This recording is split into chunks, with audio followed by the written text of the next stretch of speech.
పరిస్థితికి వచ్చారు.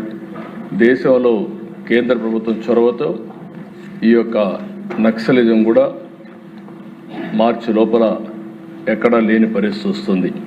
అయితే అధ్యక్ష, ఇక్కడ ఒకసారి మీరు చూడాల్సింది, రాష్ట్ర ప్రజానీకం కూడా ఇప్పుడే ఆవేదన మీరు తెలియజేశారు. అందులో ఉండే కుట్రపూరితమైనటువంటి చర్యలు కూడా మనం గుర్తుపెట్టుకోవాలి. నేను ఒక లడ్డు విషయమే నేను మాట్లాడడం లేదు. ఈ రాష్ట్రంలో బ్రిటిష్ వాళ్ళు పరిపాలించినప్పుడు కూడా వెంకటేశ్వర స్వామి జోలికి రాలేదు. అలాంటిది ఈరోజు ఒక లడ్డు విషయంలోనే కాకుండా అనేక విషయాల్లో ఏం చేశారో మనం ఒకసారి ఆలోచిస్తే మనలో ఉండే ఆవేదన, లేకపోతే మనం ఏం చేయాలనో బాధ్యత గుర్తొస్తుంది అధ్యక్ష. అందుకని దీంట్లో కుట్ర కోణం ఉంది. ఒక సిండికేట్గా ఏర్పడే పరిస్థితి వచ్చారు. ఇవన్నీ కూడా ఫారెన్సిక్ ఎవిడెన్స్లో చాలా వరకు ప్రూవ్ అయినాయి. దీన్ని ఏ విధంగా ముందుకు తీసుకుపోవాలో కూడా మనం మాట్లాడుకోవాల్సిన అవసరం ఉంది అధ్యక్ష. నెక్స్ట్ ఇక్కడ మీరు చూస్తే అధ్యక్ష, నేను అందుకే మహాపాపం అన్నాను. దీన్ని 59,71,000 కేజీలు ఈ యొక్క అడల్టరేషన్ జరిగింది. కల్తీ నెయ్యి వినియోగం చూస్తే 234,51,00,000 నిధులు ఖర్చు పెట్టారు. అదే కాకుండా ఆర్గనైజ్డ్ నేరంతో లడ్డు ప్రసాదం అపవిత్రం చేశారు. ల్యాబ్లు కన్నుగప్పి టెండర్లు దక్కించుకొని, అంటే లీనియంట్వి లేకపోతే ఇది జరిగేది కాదు. 19-24 మధ్యకాలంలో మీరు ఒకసారి చూస్తే 20,01,00,000 లడ్డూలు కల్తీ నెయ్యితో తయారు చేశారు. అధికారులు, నిపుణులు, సిండికేట్ అంతా కలిసే ఇది జరిగింది. ఒకరు కలిసిపోయారు. దీనిపైన 23/1/2026 సిబిఐ ఛార్జ్షీట్ వేసే పరిస్థితికి వచ్చారు. ఆ ఛార్జ్షీట్ కూడా నేను సుప్రీంకోర్టుకు మళ్ళీ ఇక్కడ కూడా 2 విషయాలు మనం గుర్తుపెట్టుకోవాల్సిన అవసరం ఉంది. ఈ కేసు ఏదైతే నా నోటీస్కి వచ్చినప్పుడు నేను ఆ రిపోర్ట్ బేస్ చేసుకొని అనౌన్స్ చేశాం. ఉప ముఖ్యమంత్రి గారు చెప్పినట్టు ఆ రోజు మేము అందరం కూడా ఆలోచించుకొని అనౌన్స్ చేశాం. అనౌన్స్ అంటే నేను చెప్పాను, అడిగితే కూడా నేను వివరాలు చెప్పాను. అది అయిన తర్వాత దీని మీద ఒక సిట్ వేయాలని మేము ఆలోచించాం. ఇలాంటివి పునరావృతం కాకుండా చేయడానికి ఒక సిట్ వేయాలని చెప్పి ఆలోచిస్తే దానిపైన ఛాలెంజెస్ సుప్రీంకోర్టు పోవడం, సుప్రీంకోర్టు దీని మీద అధ్యయనం చేసిన తర్వాత ఇది రాజకీయ కాంట్రవర్సీ ఉండకూడదనే ఉద్దేశంతో రాష్ట్ర ప్రభుత్వం, కేంద్ర ప్రభుత్వం అధికారులతో ఒక సిట్ ఒకటేసి సిబిఐ ఆధ్వర్యంలో ఎంక్వైరీ చేయమని ఒక సిట్ కాన్స్టిట్యూట్ చేసే పరిస్థితికి వచ్చారు. అంటే ఆ రోజు పోయింది కూడా అధ్యక్ష సుప్రీంకోర్టుకి వైఎస్ఆర్ కాంగ్రెస్ పార్టీ వెళ్ళారు. వాళ్ళు ఎంక్వైరీ చేసిన తర్వాత ఆ సిట్ అంతా ఫైనలైజ్ అయిన తర్వాత మొన్న కొన్ని రికమెండేషన్లని ఛార్జ్షీట్ వేశారు. అదే సమయంలో రాష్ట్ర ప్రభుత్వానికి కొన్ని రికమెండేషన్లు చేశారు. అంటే ఎవరెవరు అధికారులు తప్పు చేశారో వాళ్ళందరిపైన మీరు యాక్షన్ తీసుకోండి అని వాళ్ళు మాకు ఆదేశాలు సిబిఐ రిపోర్ట్ పంపించారు. అదే సమయంలో టీటీడీ కూడా ఇందులో కొన్ని కరెక్షన్స్ చేయాలి, అవి కూడా చేయమని ఇంకోటి పంపించారు. ఆ రిపోర్ట్ టీటీడీకి పంపించాం. చాలామంది అనుకుంటున్నారు ఇక్కడ మనమే చేస్తున్నామని.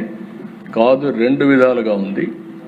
సుప్రీంకోర్టు ఆధ్వర్యంలో జరిగినటువంటి సిబిఐ ఎంక్వైరీ, ఆ ఎంక్వైరీలో సిట్ వేసి సిట్ ఫైనలైజ్ చేసినటువంటి ఒకటి టీటీడీ ఏం చేయాలి, మనం ఏం చేయాలి, సిబిఐ ఛార్జ్షీట్ వేసి కోర్టు కూడా ఫైల్ చేశారు.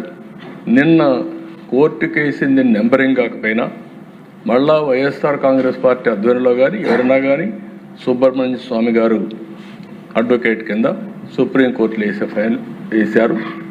దీన్ని అడ్డుకునే ప్రయత్నం చేస్తే సుప్రీంకోర్టు చాలా స్పష్టంగా ఇందులో నథింగ్ రాంగ్, దీన్ని లాజికల్గా తీసుకుపోవాల్సిన అవసరం ఉంది, ముందుకు బొమ్మని వాళ్ళు వేసిన రిట్ని డిస్మిస్ చేసే పరిస్థితికి వచ్చారు. ఇప్పుడు చూస్తే అధ్యక్ష ఆ సందర్భంలో నిన్న కొంతమంది నాయకుల యొక్క రిపోర్ట్లు కూడా నేను చూశాను. ఎందుకు మాట్లాడుతున్నారు మీరు యాక్షన్ తీసుకోమని, అంటే రాష్ట్ర ప్రభుత్వమే యాక్షన్ తీసుకుంటుంది అనే విధంగా కూడా మాట్లాడుతున్నారు. ఇది కేంద్రంలో సిబిఐ ఉంది, సుప్రీంకోర్టు ఆధ్వర్యంలో జరిగింది. రాష్ట్ర ప్రభుత్వానికి కొన్ని రికమెండేషన్లు చేశారు. అధికారులపైన యాక్షన్ తీసుకోమని అవన్నిటిపైన యాక్షన్ తీసుకోవడానికే వన్ మ్యాన్ కమిషన్ వేసి ముందుకు పోతున్నాం. నెక్స్ట్ ఇక్కడ చూసే అధ్యక్ష ఏం జరిగింది నేను కూలంకుషంగా రాష్ట్ర ప్రజలందరికీ సిబిఐ రిపోర్ట్, మన దగ్గర ఉండే ఆధారాలు, లేకుంటే ఫారెన్సిక్ ఎవిడెన్స్ అన్నీ పెట్టుకొని ఒక బ్రాడ్గా ఇస్తున్నాం.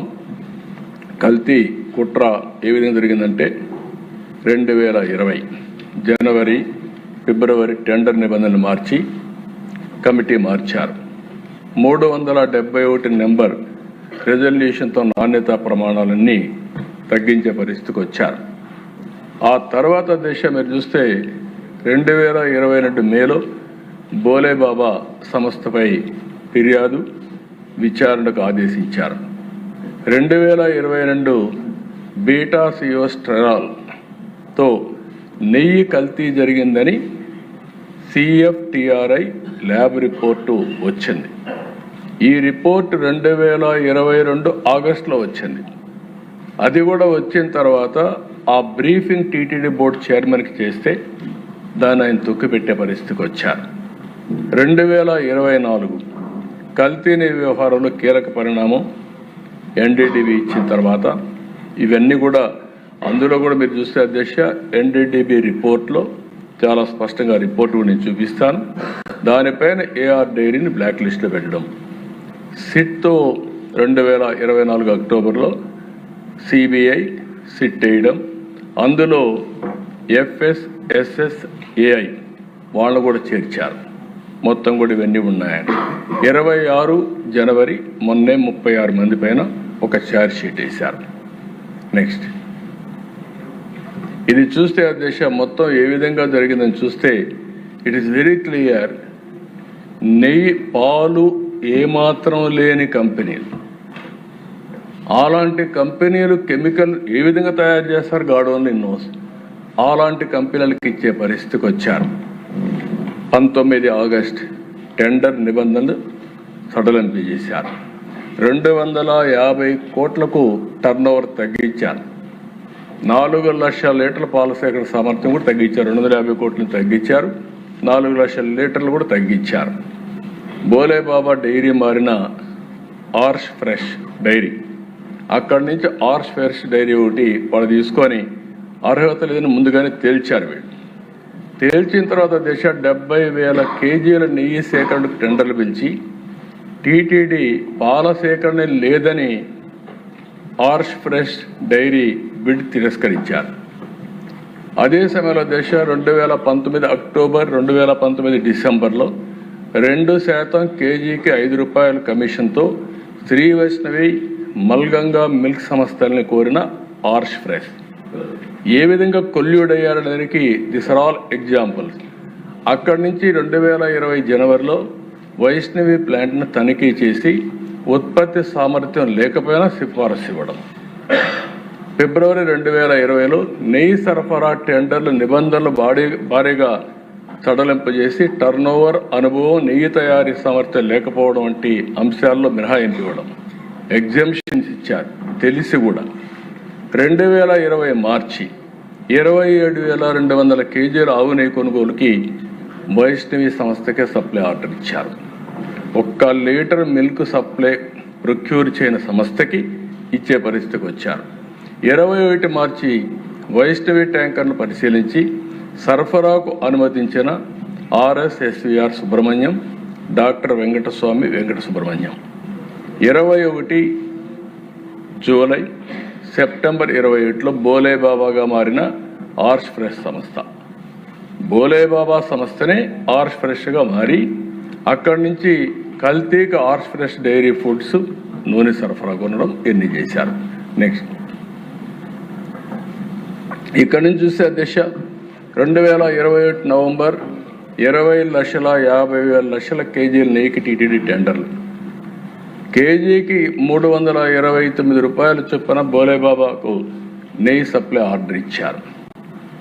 బోలేబాబాని లంచం అడిగిన చిన్నప్పన్న అంగీకరించని బోలేబాబా తనిఖీకి టీటీడీ అక్కడి నుంచి ఆ GM పైన ఒత్తిడి, టీటీడీ GM పైన ఒత్తిడి, ఇవన్నీ జరిగాయి. 2022 జూన్ ఫతేపూర్లోని బోలేబాబా ప్లాంట్ తనిఖీ చేసిన టీటీడీ బోలేబాబాపై అనర్హత వేటు. డబ్బులు ఇవ్వడానికి అప్పట్లో బోలేబాబాను తీసేశారు, కానీ నెయ్యి మాత్రం ఇన్ఫీరియర్ క్వాలిటీని అప్పుడు కూడా ఐడెంటిఫై చేయలేకపోయారు. 2023 ఏప్రిల్ 2023 అక్టోబర్ వైష్ణవి డైరీని కొనుగోలు టెండర్లో పాల్గొనాలని ఏఆర్ డైరీని సంప్రదించిన బోలేబాబా కేజీకి ₹3 చొప్పున ఇస్తామని ఆఫర్. మళ్ళీ ఇక్కడ కొల్యూషన్. వైష్ణవి డైరీ ఏఆర్ డైరీని ఇచ్చేయడం, వైష్ణవి డైరీని బోలేబాబా ఇచ్చేయడం, ఇవన్నీ కూడా ఎంత కొల్యూషన్ కక్కుర్తుందో మనం అర్థమవుతుంది. అక్టోబర్ 2022 ప్రీమియర్ అగ్రి ఫుడ్స్తో డీల్ కుదుర్చుకున్న చిన్నప్పన్న సిబిఐ సిట్ విచారణలో వెలుగు చూసిన మనీ ట్రయల్. అంటే ఎవరి చిన్నప్పన్న? Chairman, PA. అదే మరిగా దిశ 2022 అక్టోబర్ బ్లాక్ లిస్ట్లో పడడంలో నేరుగా నెయ్యి సరఫరా నిలిపివేసిన బోలేబాబా, వైష్ణవి, మాల్ గంగా లాంటి షెల్ కంపెనీలతో టీడీపీ నెయ్యి సరఫరా. అదే మరి 22 ఆగస్టున సిఎఫ్టిఆర్ఐ నివేదిక తొక్కిపట్టిన అప్పటి టీటీడీ బోర్డు చైర్మన్ సుబ్బారెడ్డి. ఆయన దగ్గరికి ఇద్దరు పోయి వాళ్ళు క్లియర్, ఇది రివర్స్లో వస్తున్న దిశ. అక్కడి నుంచి మీరు చూస్తే ఫతేపూర్లోని బోలేబాబా ప్లాంట్ తనిఖీ చేసిన టీటీడీ బోలేబాబాపై అనర్హత వేటు. అక్కడి నుంచి బోలేబాబా, వైష్ణవి, ప్రీమియర్ అగ్రి ఫుడ్స్కి నెయ్యి సరఫరాలు కల్తీ అని సిఎఫ్టిఆర్ఐ నివేదిక. సిఎఫ్టిఆర్ఐ నివేదిక తొక్కిపట్టినప్పటి టీటీడీ బోర్డు చైర్మన్ బ్లాక్ లిస్ట్లో పడుతూ నేరుగా నెయ్యి సరఫరా నిలిపివేసిన బోలేబాబా, వైష్ణవి, మాల్ గంగా లాంటి షెల్ కంపెనీతో టీడీపీకి నెయ్యి సరఫరా. అంటే ఒక సిండికేట్ ఏర్పడి ప్రీమియర్ అగ్రి ఫుడ్స్తో డీల్ కుదుర్చుకున్న చిన్నప్పన్న అక్కడి నుంచి వైష్ణవి డైరీతో కొనుగోలు చేసి, ఇవన్నీ కూడా అధ్యక్ష మీరు గుర్తుపెట్టుకోవాల్సింది ఒక పద్ధతి ప్రకారం చాలా క్లియర్ కట్గా లాలో చిప్పటి చేసినటువంటి లూటి, దేవునికి జరిగినటువంటి అపచారం అని చెప్పి కూడా నేను మీకు తెలియజేస్తున్నా. నెక్స్ట్ ఇది అధ్యక్ష, ఇందులో మీరు రిపోర్ట్లో కొంచెం జూమ్ చేయండి. ఇక్కడ సిఎఫ్టిఆర్ఐ రిపోర్ట్ 2022 రెడ్ మార్క్ మీరు ఒకసారి చూస్తే టెస్ట్ ఫర్ కొద్ది కిందికి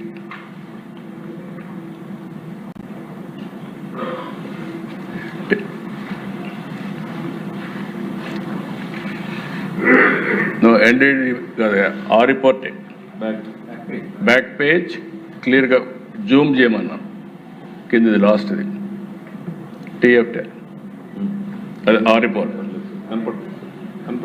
యా. అక్కడ మీరు చూస్తే అధ్యక్ష ఏదైతే అండర్లైన్ చేశారో అది బీటా సిటోస్ట్రాల్ పాజిటివ్ అని వచ్చింది. అది వస్తే ఆటోమేటిక్గా ఇది కల్తీ నెయ్యి. కల్తీ నెయ్యి అని వచ్చిన రిపోర్ట్ తొక్కిపెట్టే పరిస్థితికి వచ్చారు. ఆ రోజు కానీ వీళ్ళు కానీ యాక్షన్ తీసుకొని ఉంటే కనీసం వీళ్ళ సిన్సియారిటీ, చిత్తశుద్ధి ఎస్టాబ్లిష్ అయ్యేది. అది కూడా చేయకుండా ఇది 2022లో చేస్తే అది కూడా చేయకుండా చేసే పరిస్థితికి వచ్చారు. అలాంటిది నెక్స్ట్ దిశ. నెక్స్ట్ ఇక్కడికి వచ్చినప్పుడు నెక్స్ట్ రిపోర్ట్ నెక్స్ట్ పేజ్ రెండోది దిశ. ఇక్కడికి వచ్చినప్పుడు మీరు చూస్తే ఎన్డీడీబీ కాఫ్ ఇది 23 జూలై 2024లో వచ్చింది దిశ. ఈ రిపోర్ట్ వచ్చినప్పటికి మీరు ఒకసారి చూస్తే ఎగ్జాక్ట్గా మేము జూలై గవర్నమెంట్ ఫామ్ చేశాం. ఫామ్ చేసిన వెంటనే ఈఓ శాంపుల్స్ తీసి నాసి రకం ఉందనే ఉద్దేశంతో రిపోర్ట్ పంపించి ఎన్డీడీ పంపించారు. పంపించిన తర్వాత దిశ మీరు అక్కడ చూస్తే క్లియర్గా ఫస్ట్ సెకండ్లో మీరు చూసినప్పుడు S value equation for it suspected adulteration for 180 ఆ నెంబర్ వేసి 2019. ఇక్కడ 1కి ఈక్వల్గా ఏంటంటే soybean, sunflower, olive, rape seed, other things. 2కి ఎస్ వాల్యూలో మీరు చూస్తే కోకోనట్, పామ్ కెర్నల్. 3కి పామ్ ఆయిల్ అండ్ బీఫ్ టాలో, 4కి లార్డ్, 5కి వచ్చి టోటల్.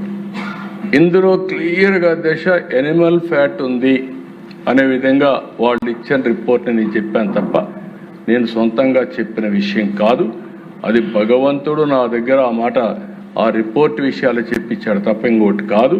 దాని మీద ఇప్పటికి కూడా నేను చెప్తున్నా, ఈ రిపోర్ట్ని బేస్ చేసుకుని ఆ రోజు నేను మాట్లాడానని మరొక్కసారి మీ అందరికి కూడా విజ్ఞప్తి చేస్తున్నా. రాష్ట్రంలో ఉండే ప్రతి ఒక్క భక్తులకు కూడా ఈ విషయమే నేను విజ్ఞప్తి చేస్తున్నాను. హై లెవెల్ ఆఫ్ లూరిక్ యాసిడ్, అదే మరిగా మైరిస్టిక్ 4.5 to 5.5, ఇవన్నీ కూడా మీరు చూసినప్పుడు చాలా క్లియర్గా అడల్టరేషన్ జరిగింది.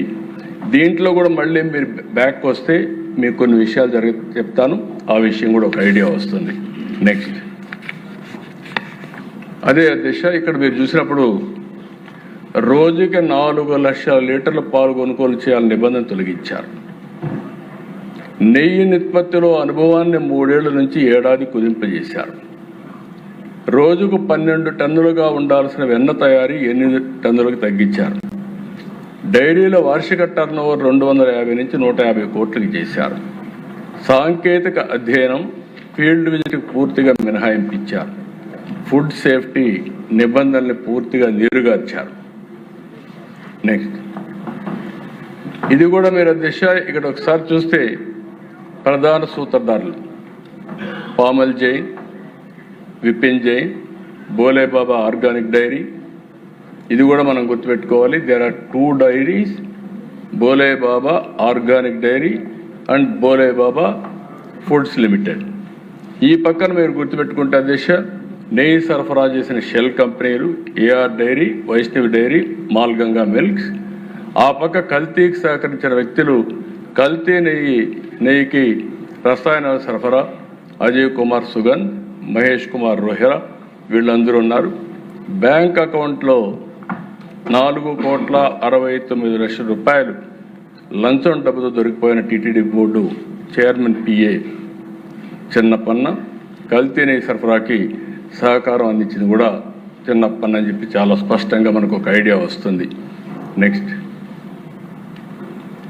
ఇక్కడ దిశ మీరు చూస్తే నకిలీలతో మకిలీ తప్పుడు ధృవపత్రాలతో నెయ్యి సరఫరా చేసి బిడ్లు బోలేబాబా వేసిన వ్యక్తి A1, A6, A19. తప్పుడు రిటర్న్లతో టీటీడీని ఏ విధంగా మోసం చేశారు, దాంట్లో రిటర్న్స్లో తేడాలు, ఆన్లైన్ ఫిజికల్ రిటర్న్ల వ్యత్యాసాలు, ల్యాబ్ నివేదికల ఫోర్జరీ, అపెక్స్ ల్యాబ్ పేరుతో ఫోర్జరీ నివేదిక, మాల్గంగా సంస్థ శాంపుల్ ఇవ్వకుండా దొంగ రిపోర్టు పంపేయడం. ఇన్ని జరిగితే టీటీడీ బోర్డు ఈఓకి, చైర్మన్కి, బోర్డుకి తెలియకుండా జరుగుతున్నది కరెక్ట్ కాదు అధ్యక్ష.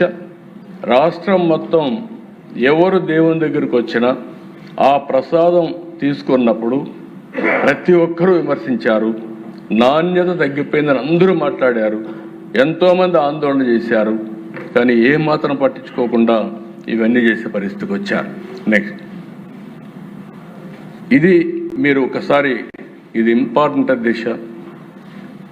అక్కడికి పోయినప్పుడు కల్తీ నెయ్యి ఎట్లా చేశారనేది, ఇవన్నీ కెమికల్స్. మనందరం కెమికల్స్తో నెయ్యి తయారు చేశారని మాట్లాడుతున్నాం. ఆ నెయ్యి ఎట్ట తయారు చేశారంటే మోనోగ్లిసరైడ్స్, లాస్టిక్ యాసిడ్, ఇది యానిమల్ వెజిటబుల్ ఫ్యాట్ నుంచి వస్తుందని, ఏదైనా కావచ్చు. ఈ 2 ఫ్యాట్లో నుంచి ఆ కెమికల్ తీస్తారు. బీటా కెరాటిన్ రంగు కోసం, ఎసిటిక్ యాసిడ్ ఈస్టర్ వాసన కోసం, సింథటిక్ ఫ్లేవర్ నెయ్యిలా కనిపించడానికి, లబ్సా యాసిడ్ ఇది డిటర్జెంట్లో వాడతారు, అంటే అది కలిపితే ఆ నురుగు అవన్నీ రావడానికి. ఈ పక్కన మీరు చూస్తే అధ్యక్ష, నెయ్యికి బేస్గా retired palm oil, palm kernel oil, palmolein, దానిపైన రసాయనాల రంగు కనిపించకుండా మార్కింగ్ ఏజెంట్ వినియోగం, దానిపైన ఈ రసాయనాలన్నీ కలిపి ఎమర్సీ ఫైర్. ఇవన్నీ కూడా ఒక ఆర్టిఫిషియల్గా నెయ్యి తయారు చేయడానికి ఎన్ని విధాల ప్రయత్నం చేశారంటే అన్ని విధాల ప్రయత్నం చేసి, అదే మరిగా మహాపాపం మహామోసం అని మేము పెట్టింది ఆగ్మార్క్ పరీక్షలో RM వాల్యూ కోసం ప్రమాదకరమైన రసాయనంతో కల్తీ నెయ్యి. అంటే ఒక్క డౌట్ అధ్యక్ష మనందరికి రావాలి, ఎవడైనా దేవుని కోసం తక్కువ ధరకే ఇస్తున్నాడు అంటే మనం 4 సార్లు ఆలోచించుకోవాలి. దేవుని నైవేద్యం పవిత్రమైన నెయ్యితో చేస్తాం, ఆవు నెయ్యితోనే చేస్తాం. అలాంటిది ఇంత దారుణంగా తక్కువ ధరకు వస్తుందనే ఉద్దేశంతో అవినీతి కానీ కుట్రపూరితమైనటువంటి ఆలోచనతో కానీ ఇవన్నీ చేసే పరిస్థితి. ఇవన్నీ కూడా చూడండి అధ్యక్ష. నెక్స్ట్ ఇది ఏ విధంగా చేశారంటే టీటీడీలో సాంకేతిక నిపుణుల ప్రలోభం, ఫోన్లు ఇవ్వడం, బంగారు వెండి కాయిన్స్ ఆఫర్ చేయడం, ఇవన్నీ నేను చెప్పినట్టుగా అధ్యక్ష.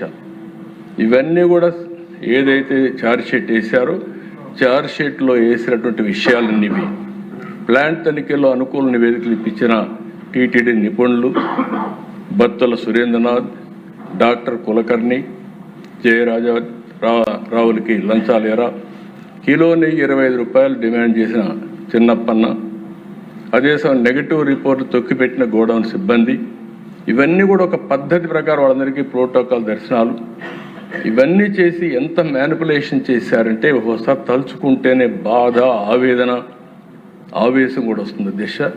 ఇలాంటివన్నీ చేసే పరిస్థితికి వచ్చారు. నెక్స్ట్ ఇది మీరు చూస్తే ఆధారం, వాళ్ళు సీల్ చేసిన ఎక్విప్మెంట్ మోనోగ్లిజరైడ్స్, ఎసిటిక్ యాసిడ్ డ్రమ్ములు స్వాధీనం చేసుకున్నారు. వాట్సాప్ చాట్లు, ఫేక్ ఇన్వాయిస్, ఖాళీ రసీదు స్వాధీనం చేసుకున్నారు. లంచాల వివరాలతో డైరీలు సీజ్ చేశారు. లంచంగా ఇచ్చిన ఖరీదైన ఫోన్లు దొరకపుచ్చుకున్న సెట్. ఇవన్నీ కూడా మీరు చూసినప్పుడు ఇలాంటి ఆధారాలను అసలు అక్కడ పాలే సేకరించనివైన, అంటే కెమికల్స్ సేకరించి ఆ కెమికల్స్తో నెయ్యి తయారు చేస్తే ఇంకా బుకాయించే పరిస్థితికి వచ్చారంటే మనం అందరం ఆలోచించుకోవాల్సిన అవసరం ఉంది. నెక్స్ట్ ఇక్కడ దిశ ఎవరైనా పట్టుకున్నారు, అవన్నీ ఇచ్చారు. కేసులు కూడా పెట్టింది IPC సెక్షన్ 120B నేరపూరిత కుట్ర, IPC సెక్షన్ 272/273 ఆహార కల్తీ, IPC సెక్షన్ 420 మోసం, IPC సెక్షన్ 295A మనోభావాలు దెబ్బతీసే విధంగా ప్రవర్తన, PC యాక్ట్ అవినీతి లంచాలు తీసుకోవడం, ఎన్ని కూడా పెట్టారు. నెక్స్ట్ ఇక్కడ దిశ ఇన్ని జరిగితే అదే బాధ, ఆవేదన. నేను అందుకే కుట్ర అంటున్నాను. ఎవరైనా సరే తప్పు జరిగితే అందులో కూడా దేవుని దగ్గర తప్పు జరిగినప్పుడు, అపచారం జరిగినప్పుడు బేషరతుగా రాజకీయ పార్టీ కూడా ఒప్పుకొని తీరాలి. అట్లా ఒప్పుకోకుండా బుకాయించడం మీరు చూస్తారా దిశ? ఒకసారి ఆ వీడియో చూపించండి. ఈ NDDP సర్టిఫికెట్, NDRI సర్టిఫికెట్